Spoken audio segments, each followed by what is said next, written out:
Texas Governor Greg Abbott joins us now. So, Governor, 4 items related to flood relief are on the agenda. When you call the next special session, would you consider removing redistricting from the agenda in order to pass this very, very starkly needed relief for Texans? So a couple of things. One is the first 4 items on the agenda right now deal with flood relief. Second is during the regular session, there are about 200 pieces of legislation that get passed every single month. I'm asking for only 18 items to be passed during this 30-day special session. They know full well that they have every capability of addressing all these pieces of legislation. And what these Democrats have done, they have turned their back on the people of the state of Texas. For one, it is gutless for Democrats to cut and run. That's anti-Texan. Ever since the time of the Alamo, Texans have stood and fought their ground. Here, Democrats are fleeing like a bunch of chickens. Second, they can address both the redistricting map as well as all these other issues that are so important to their fellow Texans. Know this, and that is average Texans who are watching this show, they have to show up to work. If they don't show up to work, they could get fired. These Democrats think they are above that. These Democrats think, well, they can take the day off, they can take the month off, they can jet set across the country, ignoring their duty. By the Constitution, they are required to meet and consider and act on every bill that becomes before them. They're failing to fulfill their constitutional duty. Yeah, they are, just to explain for our viewers who are not Texans, as the minority party with a very small minority, they argue that their only way to stop this redistricting effort is to deny Republicans in the State House a quorum. So that's why they're doing what they're doing, just to provide their explanation. The Texas Tribune reports that in June, you told Texas Republican delegation in Congress that you were reluctant to add redistricting to the legislative agenda in Austin. The Tribune says that President Trump then called you to discuss redistricting, and you agreed to put it on the special session agenda. Would you have gone forward with redistricting if President Trump had not personally gotten involved and asked you to do this?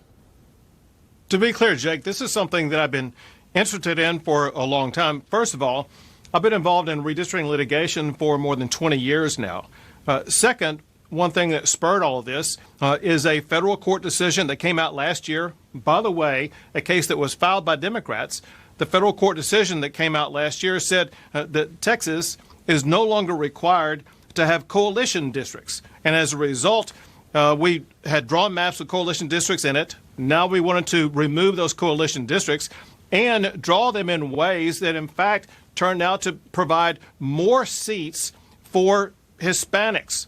For example, 4 of the districts are predominantly Hispanic. It just coincides it's going to be Hispanic Republicans elected to those seats. One thing that's happened in the state of Texas is the Hispanic community, a lot of it, have decided they're no longer with the Democrats who believe in open border policies, who believe in going against our law enforcement, who believe that men should play in women's sports. And they instead align with the Republicans. What we want to do is to draw districts that give those Hispanics and African Americans in the state of Texas the ability to elect their candidate of choice. Well, that's not really, I mean, you're doing this to give Trump and Republicans in the House of Representatives 5 additional seats, right? I mean, that's the motivation, is to stave off any midterm election losses. Again, to be clear, Jake, the reason why we're doing this is because of that court decision. Texas is now authorized under law that changed, that was different than in 2021 when we last did redistricting. Under new law, as well as new facts that surfaced in the aftermath of the Trump election, showing that many regions of the state that historically had voted Democrat, that were highly Hispanic, now chose to vote Republican and vote for Trump as well as other Republican candidates. Districts where the electorate voted heavily for Trump, they were trapped in a Democrat congressional district. They have every right to vote for a member of Congress who's a Republican. We will give them that ability.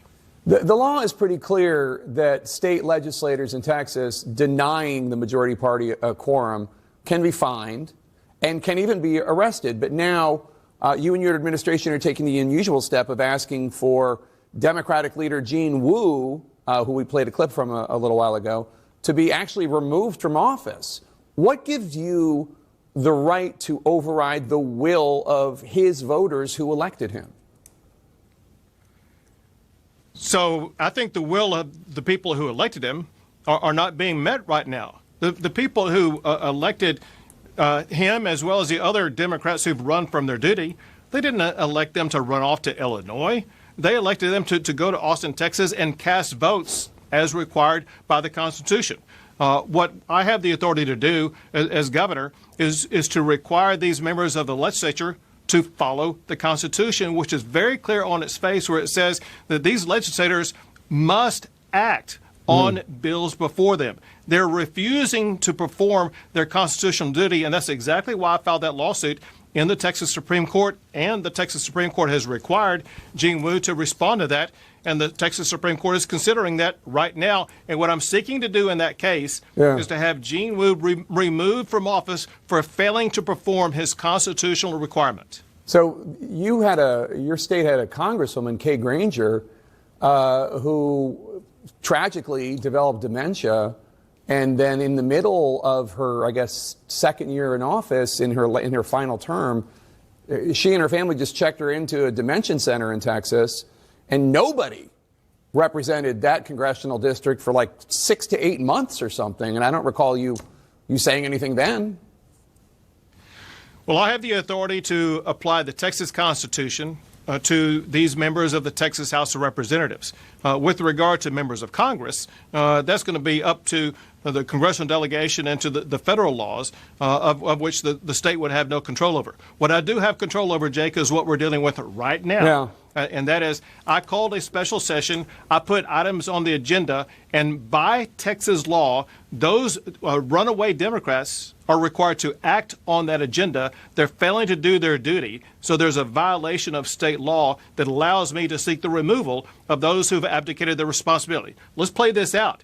If they do not get removed by this court, this process is going to continue.